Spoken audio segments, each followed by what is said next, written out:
Hello, folks. Good evening. Welcome. It's another Friday and the first day of April. I'm Citizen Jones. Today on the program, Governor El-Rufai demands bombing of bandits out of existence as they abduct customs officer and son, 8 others in Kaduna State, kill 2 officers and 12 soldiers in Niger State. But let me report that I'm hanging out with Babajide Kolade-Otitoju, BKO. Jide, greetings. Yeah, thank God it's Friday. Yeah. Hopefully, hopefully that old hangout, the one you introduced me to when I joined the company newly, you've not forgotten the place. Don't let me talk about motorcycling. When we introduced you, you people, they curse us. Today, everybody, they use motorcycle. And they don't give credit to us.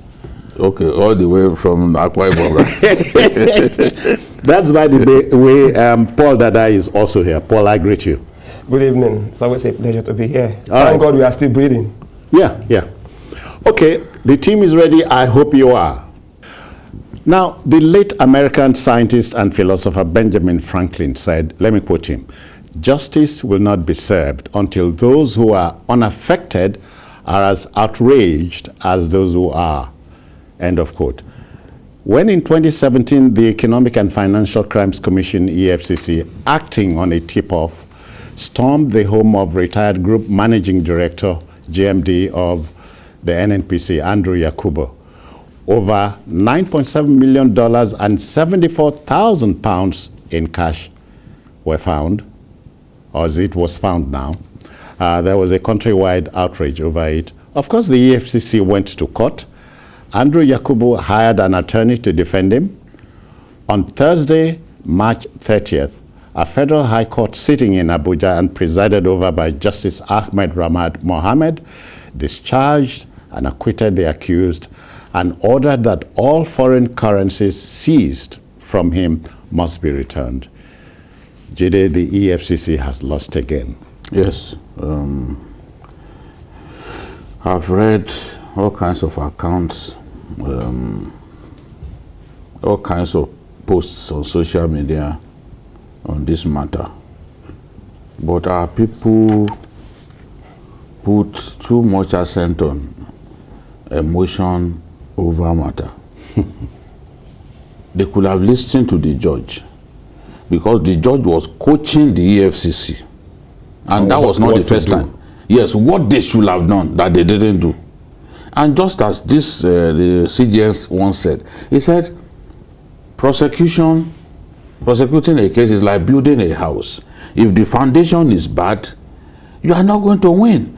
And it is not the job of the judiciary to help you to prosecute. Correct what the problem is. Or lay facts that you failed to bring before the court. What the money laundering law says is that you cannot receive money in excess of 5 million naira without going through a bank or a financial institution. What Yakubu consistently said, which the judge affirmed from the day of his arrest, was that he never got a lump sum of amounting to 5 million. That the monies came in many tranches from his friends, from members of his family and all that. And at no time did he breach that law that says you must not be involved in any transaction above 5 million naira without going through the bank. So no law currently in Nigeria says you can't keep money in your house.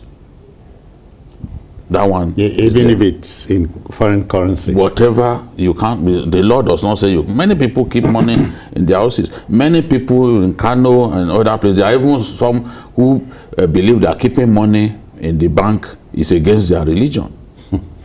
That was why the idea of the Islamic bank even came. Some will never keep money in the bank. I know businessmen, big businessmen in Kano, textile sellers who will never keep money in the bank. But going back to what he said, yeah, the judge said that the EFCC could have presented the money in court and to disprove the claim, because they couldn't disprove his claim that the money came in several tranches. Yeah. You know, not in one fell swoop. Not lump sum. Huge lump sum, as it were. The judge said they should have brought the money to court and then examine it and show to the court that, you know, if I give you, let's say I give you 10 million naira. When are you giving me? No, don't worry. After this program, I'll give you. Let's say I give you 10 million naira.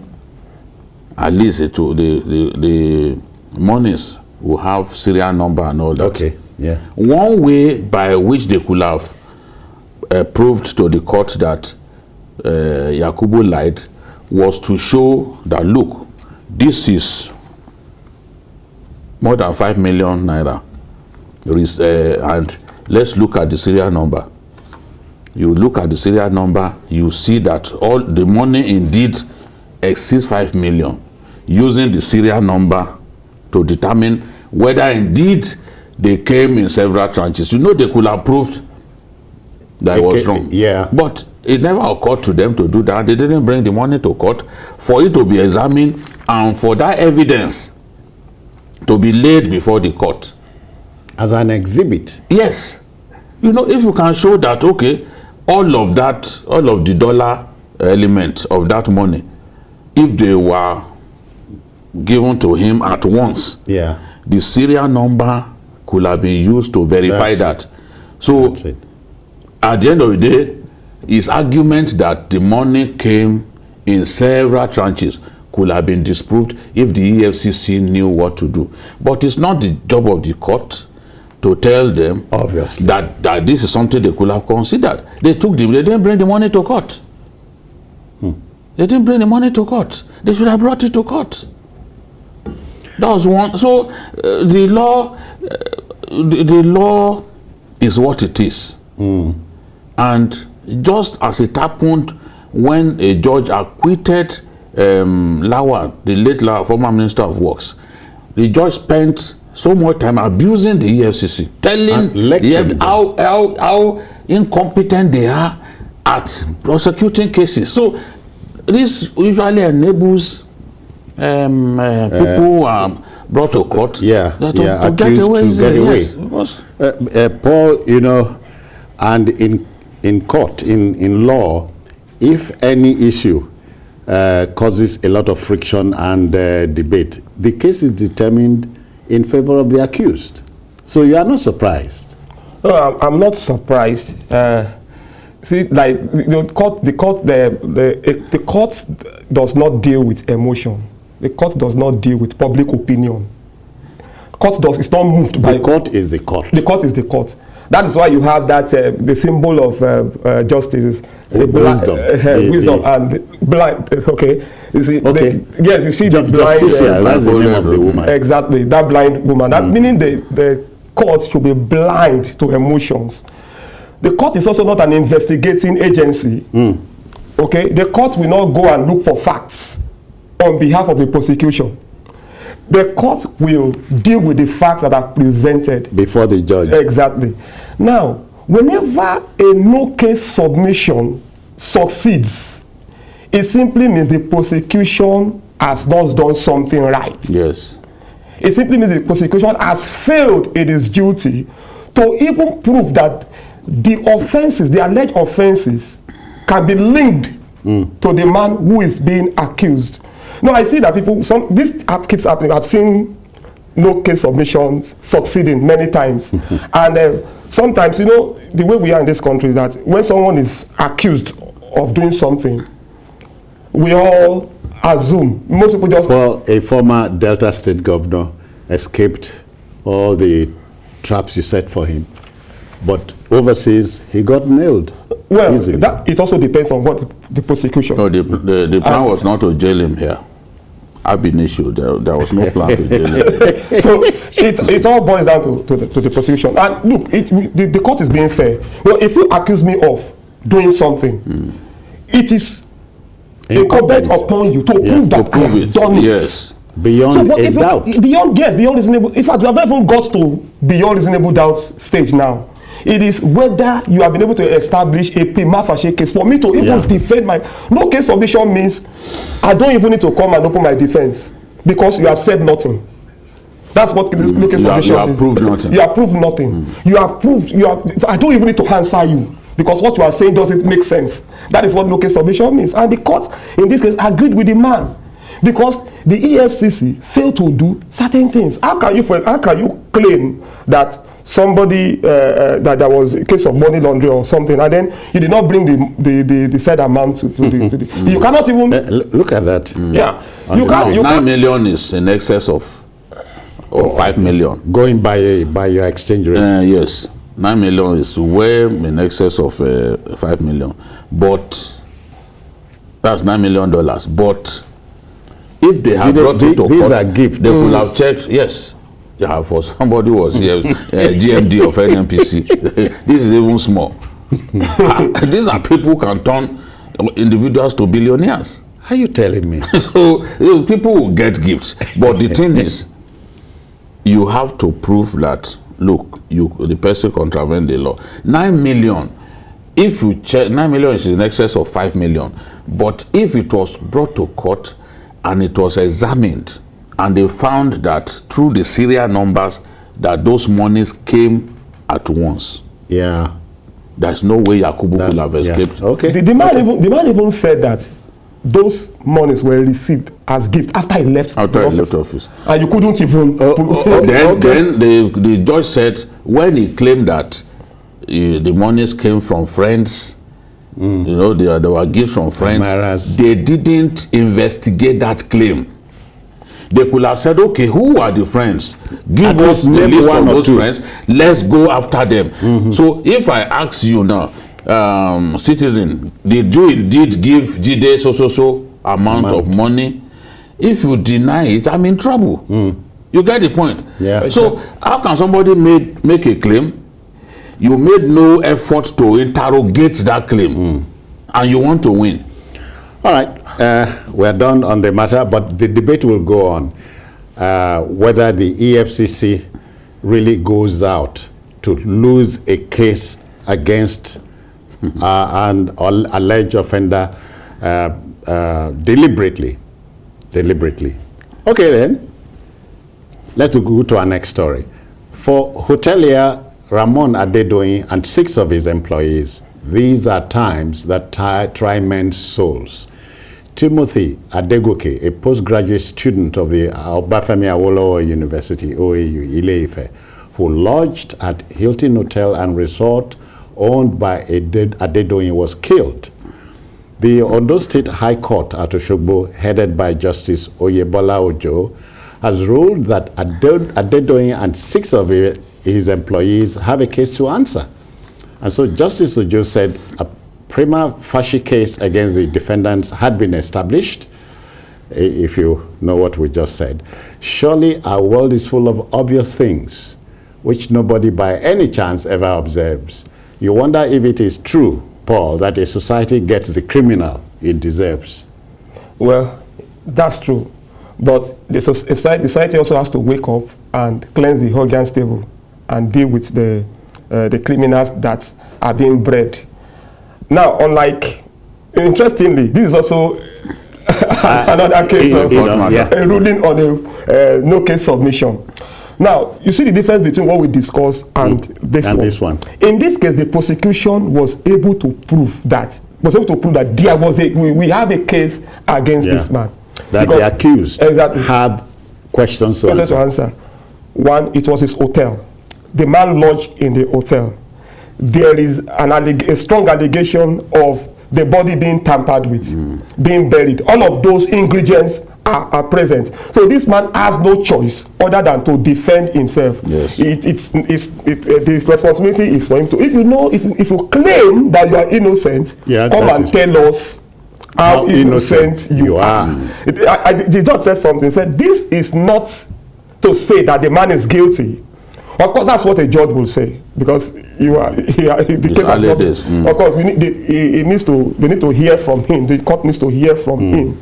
But his no case submission was very, very, very weak. So it couldn't succeed.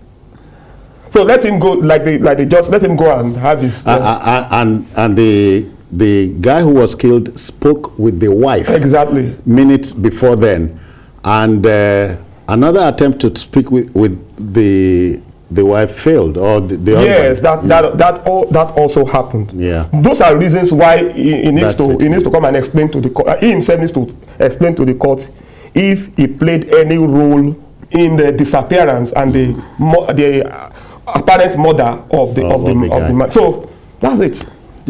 Jide, you see, you look at the law court and you still wonder, going by the first story we dealt with, if the court is the last hope of the common man. But the court should be the last hope of the common man. Never mind the fact that sometimes there is miscarriage of justice. We have no choice than to see the court as the last hope of the common man. Our world will be a much worse place to live in if we didn't have courts, if we didn't have any means by which we could punish offenders. So in this case, I was not surprised that the no case submission failed, because they have a lot of defending to do.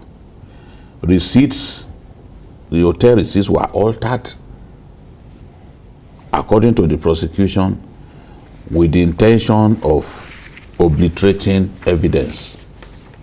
They need to defend that. The CCTV was tampered with. Tampered with, yeah. Obviously, with a desire to again destroy evidence.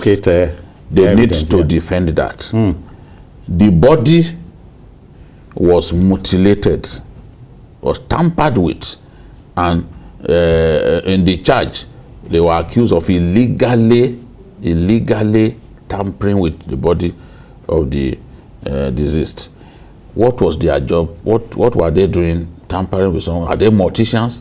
Yeah. You are not doctors. You are not morticians. You are not pathologists. What's your business tampering with his body? They need to go and defend that.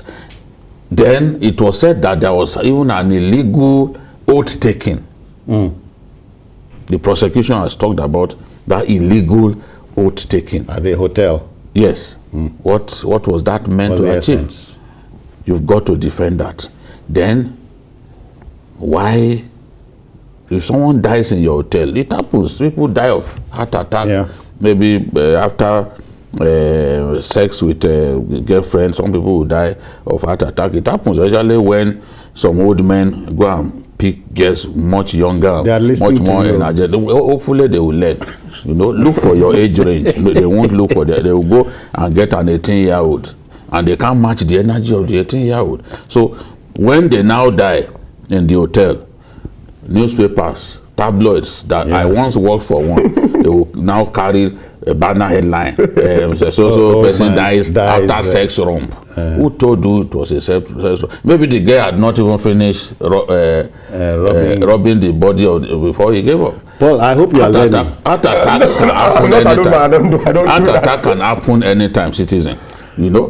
So now you have no business. When it happens like that, someone dies in your hotel, your custody, you call the police to say, look, this is it. We discovered this person, dead. And if the person died of natural causes, nobody will take you to court.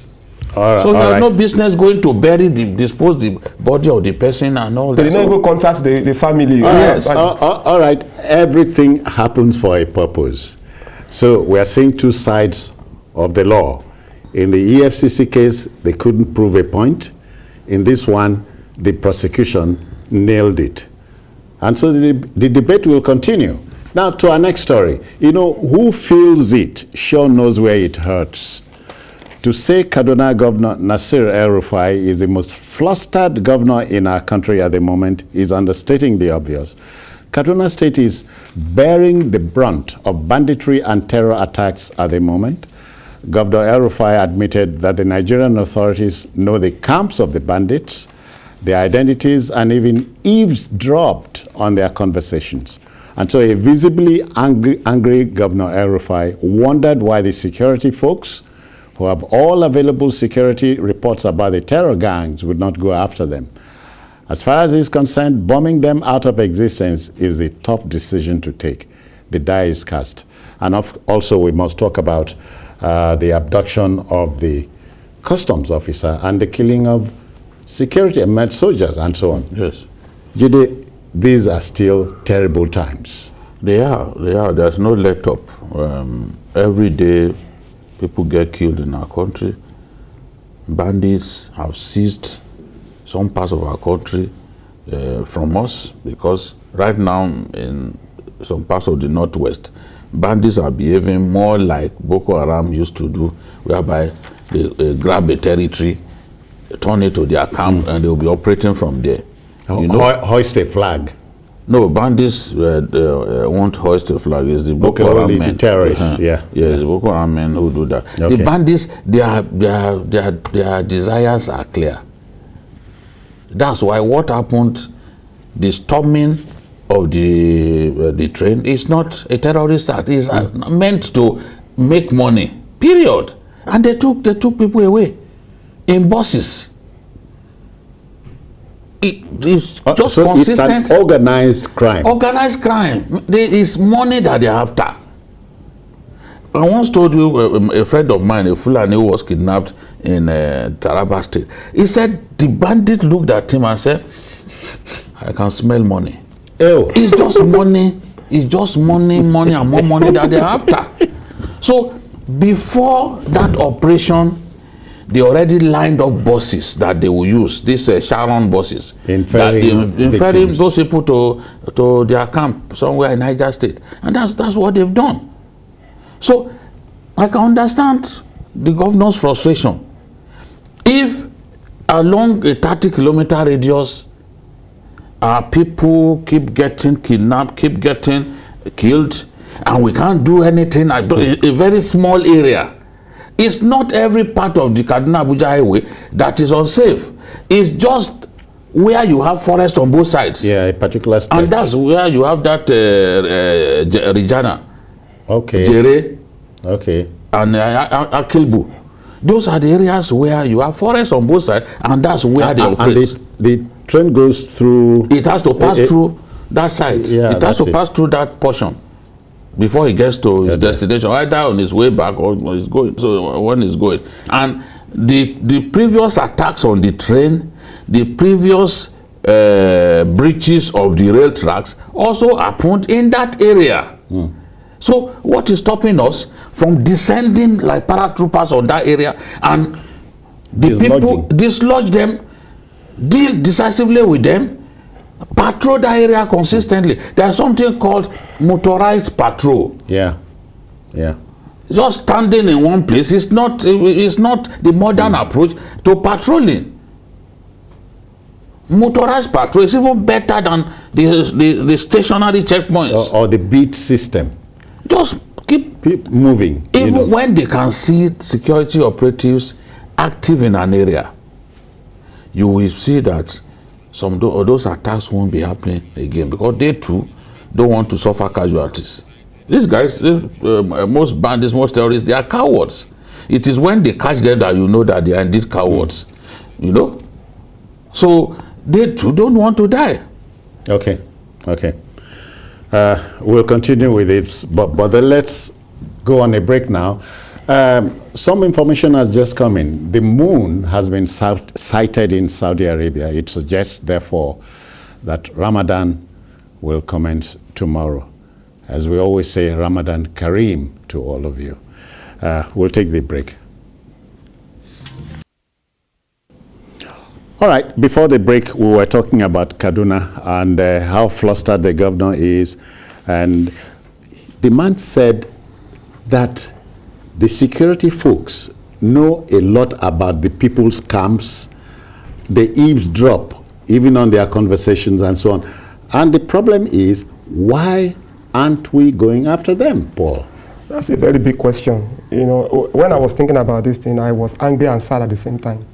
it looks like the attacks have become so routine that we are now it's like we are becoming impervious to the pains of the people. Now, if I am angry, and of course, Governor El-Rufai, who is directly affected because he's the governor of that state, I can understand his anger. Yeah. What exactly is the problem? You know where they are. That's what the governor said. Yeah. We know where they are. We eavesdropped on their conversations, and yet we can't do anything. Sometimes it will appear that the military goes, attacks them in their camps. Then we have a law in that. There's a let-up. And then they do this again. They train. This is not the first time a train will be attacked along that route. It happened like 6 months before.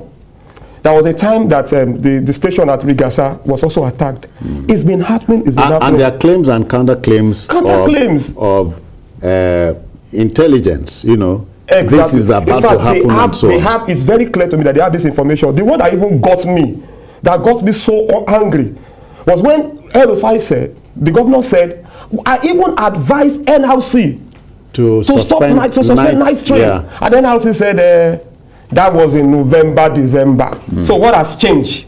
So you went to relax. And then the man said, if it stop that, it means we are defeated. But what measures have you put down to ensure your victory?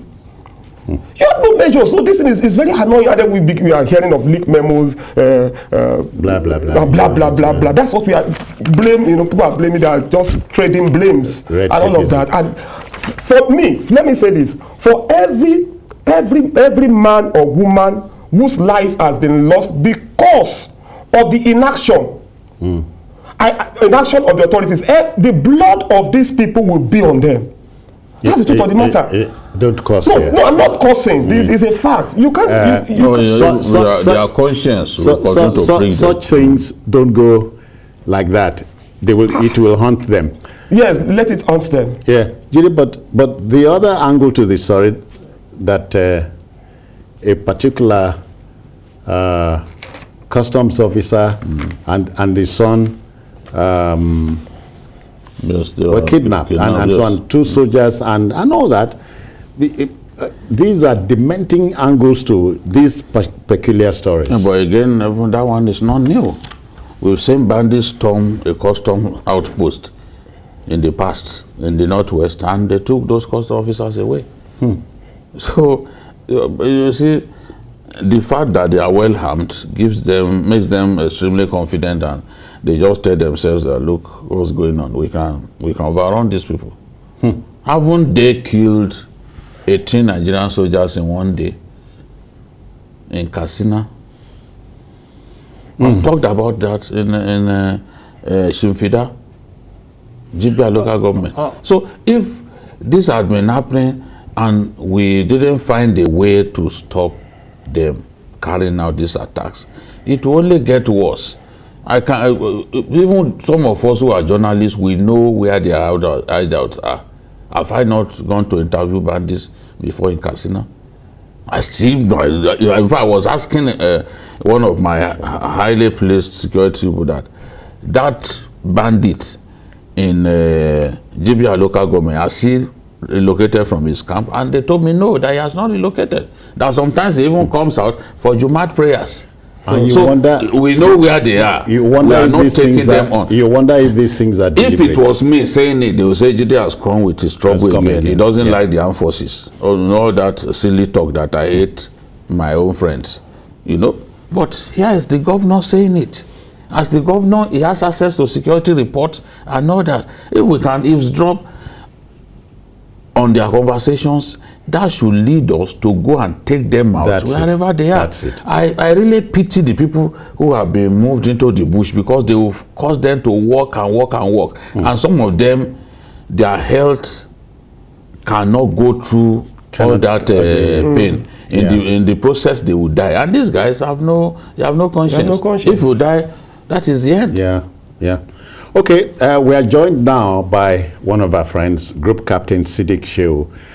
He helps us throw more light on the matter. Captain, I greet you. Good evening. Group captain. Good evening. Yeah. Governor El-Rufai has said, bomb them out of existence. I wonder how you react to this. Is it possible? Is it possible in the to light of exterminate them by through bombing bombing them, by going after them now? Oh, thank you very much for that question. Now, I think this is about the second or third time that Governor El-Rufai is making this statement about to carpet bomb the bandits or the forests. I can really understand, like you started in your listening, the frustration of a governor that is besieged by security operations to which seems there is no solution. I can understand his feelings. I can understand his anger. But at the same time, as the saying goes, that even while a man is crying, he should be able to see the road. If not, a trailer will jam him. Carpet bombing in itself, it has some negative legal connotations as far as conflict and war fighting is concerned. First, let me say that the meaning of the term carpet bombing is very important, because first, it is not a formal military or legal phrase. When you look at carpet bombing, it can be described to drop a large number of bombs so as to cause uniform devastation over a given area. Carpet bombing is also known as circulation bombing or obliteration bombing. It refers to a type of area bombing that aims to affect complete destruction of the target area by exploding bombs in every part of it. It is a devastating or bombing attack that sees destroy every part of a wide area. Now, the forest that these bandits or terrorists, as we like to call them, are operating is an area that extends from Niger State through Kaduna State, through Katsina, through Zamfara, up to Niger Republic. I would love to be sure that in the whole of this area, there is nobody except bandits. But unfortunately, I cannot be comfortable making that assumption. Let's even leave issues of environmental degradation, fauna, farms that could be destroyed. The issue is when you look at carpet bombing as it is being meant, it is meant as indiscriminate bombing over a large area. Unfortunately, the laws of war or the laws of armed conflict or the laws of attack do not allow us to do indiscriminate bombing over a large area. What the law requires is either you do area bombing or precision bombing. Now, I have looked at what all Governor El-Rufai is saying. Sometimes I am comfortable to hear him saying, we know the exact locations of these bandits. We know where they are. We know where their camps they are. Now, if we know where their camps are, if we know their exact location, then certainly we are not talking about carpet bombing. We are talking about precision bombing because we are going after a specific target. However, on other occasions, I've heard him saying, bomb the whole forest. I know, in fact, on his own word, he said, I know there will be casualties in everywhere there's casualty. Unfortunately, the laws of war does not allow you to carpet bomb. Whether I kill civilians, whether I kill bandits, I don't care. Unfortunately, you do not have that luxury. The laws require you always to take all feasible precautions, that is the phrase, all feasible precautions to ensure that civilians, innocent civilians, are not harmed. If you go back to 2018-19, yeah, the Bofara or not, who claimed that a lot of innocent farmers were killed. I know something was not followed, but that is the issue. You know, it's only in few occasions. What I want to see us doing, what I want to see the military doing, and also the political understanding is that with the hands tied like this, what you have to do is that there are occasions when these bandits will offer clear targets and you can hit them. We've had occasions where they are doing naming ceremony or they are doing burials that they have been hit by the Nigerian Air Force. These are the kind of opportunities we'll look for. But carpet bombing on the whole area has legal and moral implications which we cannot throw away. Now looking even at feasibility, because as a feasibility, the kind of carpet bombing that we're talking that will destroy forests so that you will see the bandits was last tried, I think, during First World War or Second World War with there is a chemical called orange, red or orange. I can't remember, orange something that the Americans used in Vietnam because they were faced with similar circumstances, people hiding in forests. So you defoliate the forest. But from that time, you'll agree with me to now, the issue of climate change, the issue of environment has all come into the fore. Such that using such weapons or even huge metals, if we have it, it will be somehow illegal. And in any case, the amount of bomb that you need to drop to clear this thick forest is not a small amount. And I do not think, with due respect, I do not think financially or equipment-wise we even have that. So feasibility of that is not that. So let's marry what Governor El-Rufai is saying, but what we should be going is identify. That's why I said I feel comfortable. In some of his remarks, he said we know where they are. We know their location. If you know the location, you are not doing carpet bombing. You are doing precision bombing, or you are doing area bombing. And that is what our military should try to do. Now, let's, can you cause our viewers to understand the distinction between the carpet bombing and the precision bombing and the use of cluster bombs? Yeah. Because we still hear about cluster bombs in these modern times. And looking at what we face, can we use cluster bombs against these individuals? Thank you very much. Again, I reiterate that carpet bombing is an indiscriminate bombing where you say you don't care whether you are killing innocent civilians or bandits. That would be unlawful, that would be immoral. Use of cluster bombs. Nigeria has signed the Convention Against Cluster Munition, CCM.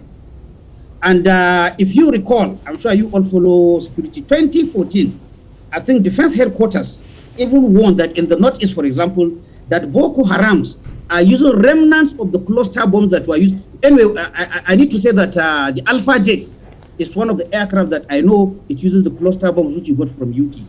The problem with cluster bombs is that if you... Oh dear. That's the Alpha Jet. That's the Alpha Jet. Yeah. And then this one's, this one Alpha Jet. The Tucano are a different breed. This is... Hello? Hello? Hello? We can hear you. Now, you are trying to... Me? Yes. So you said the problem with the cluster bomb. That was we lost that. Yeah. Yes, okay. The problem with cluster bombs from experience is that they have a high rate of failure. That is, they don't explode. So they remain there, becoming a threat to the communities, waiting for one small boy going to school to touch it, or a farmer tilling his farm, and they don't explode. So for that reason, the international community has banned the use of cluster bombs through the Cluster Munition Convention, which unfortunately Nigeria has signed. Fortunately or unfortunately. So again, using cluster munitions will be illegal. It will be against a convention which we willingly signed.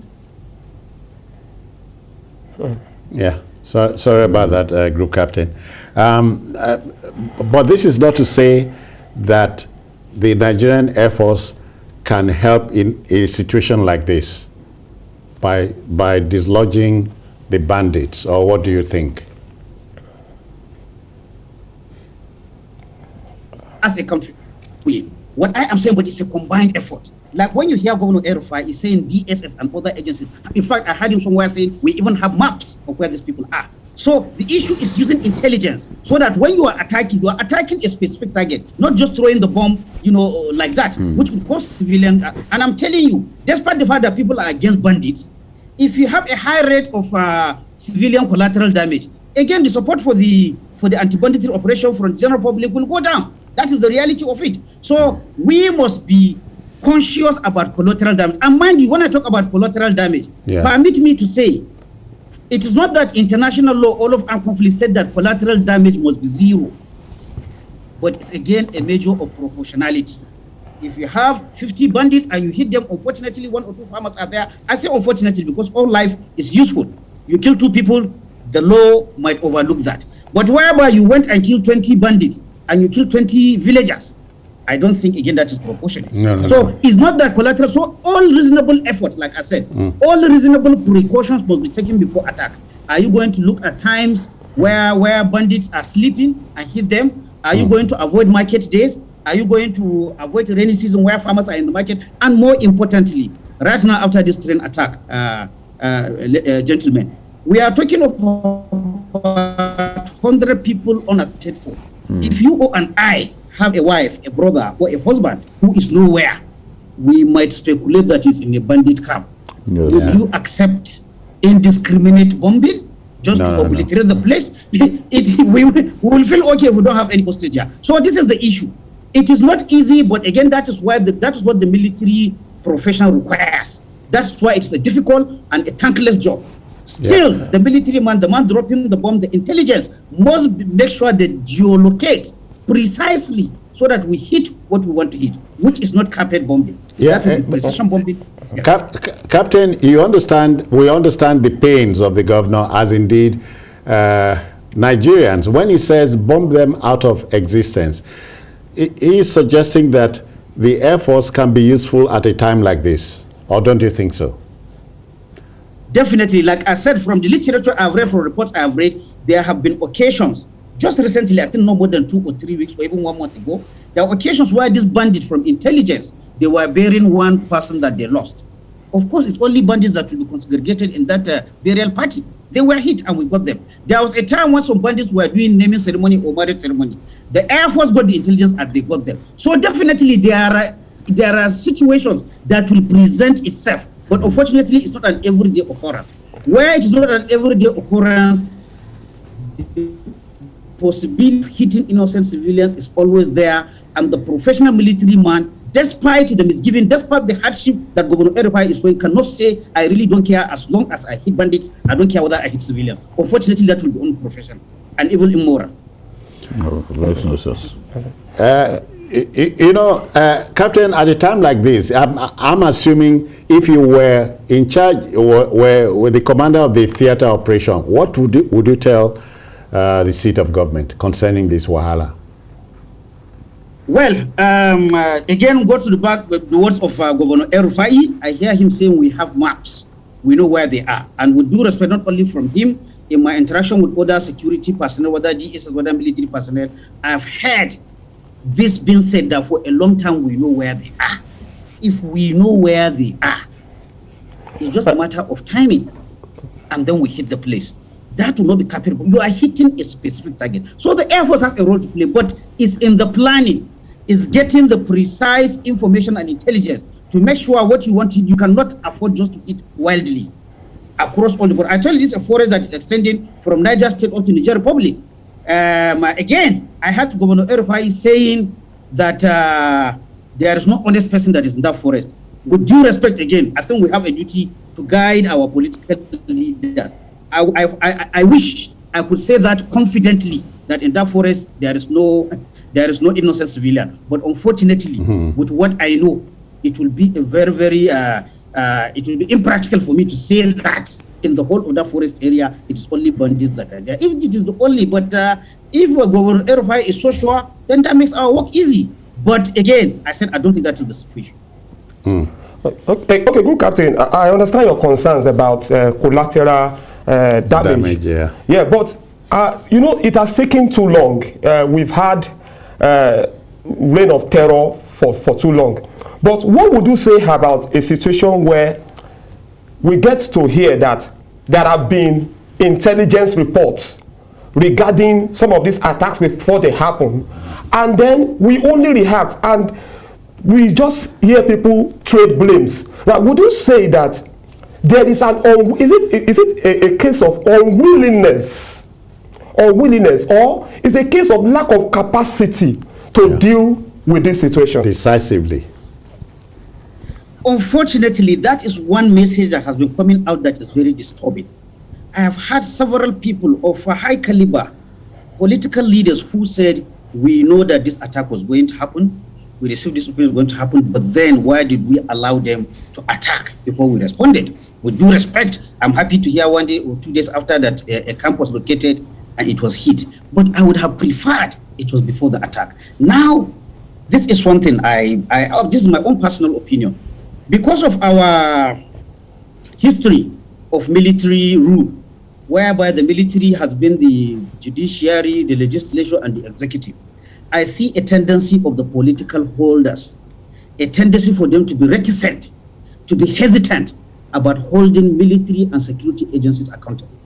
In a democracy which we are practicing, wherever we are practicing democracy, the supremacy of the political leaders over the instrument of violence, could it be police, could it be DSS, could it be Nigerian military, is not in any question. So whereby the political masters find, I had yesterday the debate at the National Assembly, we have given them everything, Did you follow to see what they did with the everything in quotation? Because the military or the security agencies might contest this everything. But I've heard we have given them everything. It's not just giving everything. I always give the analogy, we are all family men, of giving your wife money for the children's food and for school fees. If unfortunately you are not blessed with a good wife, she might decide to go and do ashobi or to go and impress people in a distance while your children are starving. So the point I'm making is not just budgeting money, it's following the money.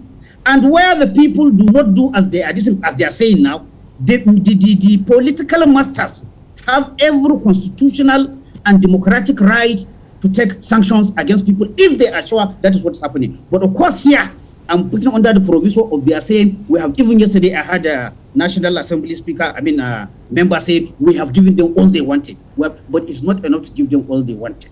If you have, you follow up.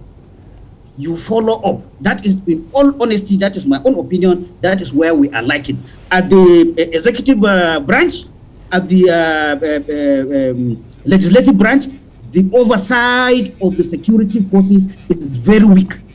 It's not knowledge driven. They don't give money and tie it to a particular decision. I don't have to be specific, but I feel bad that I see some useless projects being pursued by the security or the security agencies, whereas the situation should be concentrated on operational matters. Yeah, Capitano. So many bogus white elephant projects that we are doing at a time where the country is at war. People are being killed. It is the fault of the political masters. Thank you, Captain. Thank you very kindly. Thank you. That's Group Captain Siddiq Shehu lending the weight of his voice to the matter we're discussing.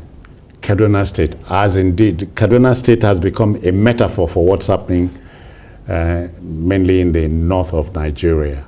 Banditry, terrorism. Thank you, Captain, for your time. Thank you very much. Yeah. You know, it's been said, crime, whatever name you give to it, is misdirected energy. I'm wondering where we got to this dangerous pass. Now, when you fail to deal with a problem at infancy, you allow it to grow, and now we have a big problem on our hands. We were lethargic in dealing with banditry. We were lethargic in dealing with Boko Haram. Otherwise, Boko Haram terrorists would have been exterminated in the first year. But we allowed, we took things easy. Now it's so bad for us now that we can't deal with this threat. It has exposed us, and people will ask the question, is it that a country as big as Nigeria succumbing to the threat posed by bandits is terrible? Yeah. So many people now unaccounted for. Those boys are going to get tons of cash by way of ransom. That was the goal. And the trouble is, even when this ransom is paid, a lot of denials. Oh, we didn't pay any. No, not in this case. No. Look at government no longer pays ransom on behalf of people. All those students of the federal government college in Kebbi State that were kidnapped, their parents negotiated and paid ransom.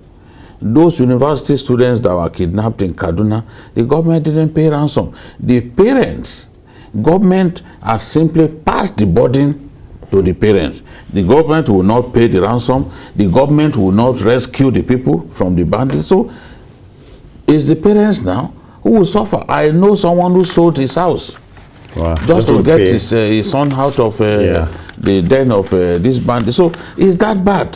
Is that bad? Quickly, a desperate situation would require a desperate reaction. So Governor El-Rufai is on cue here. Yes, he is. And we are not desperate enough. And the truth of the matter is that the bandits will not just repent. they will not stop kidnapping. They will not just have a change of heart. We've got to take them out, whatever it takes. But the problem, bombing alone cannot. Yes, much as we want to avoid or prevent collateral damage, we've got to find a way to deal with this. The worst of us cannot continue to terrorize the best of us. These people are not, they are not as many as the good Nigerians. And they are not spirits. They are not spirits. They can be dealt with. Yeah. So we've got to do something about it. All right. We need the ground troops to work with the Air Force. To imagine that the Air Force can win this war is a waste of time. As we are seeing in Ukraine, Putin has been firing missiles, bombing Ukrainian cities. But up till now, he has not been able to enter, to take over any of their 10 biggest cities. So, because you will bomb, at some point you must come down. Exactly. And the surface troops must complete the job. So, that is the thing. It's the surface troops that will now enter the forest, take over the forest. We must go. Time is the master here. And on behalf of Babajide, Kolade-Otitoju, and Paul Dada, and the Backroom Boys, we want to thank you very kindly for joining us. You may watch a repeat broadcast of this episode at 11 this night, and also join us on Sunday, don't forget, from 1:30 for an expanded program, 2-hour program. We are also on YouTube at youtube.com/TVC News Nigeria. I'm Citizen Jones. Bye-bye now.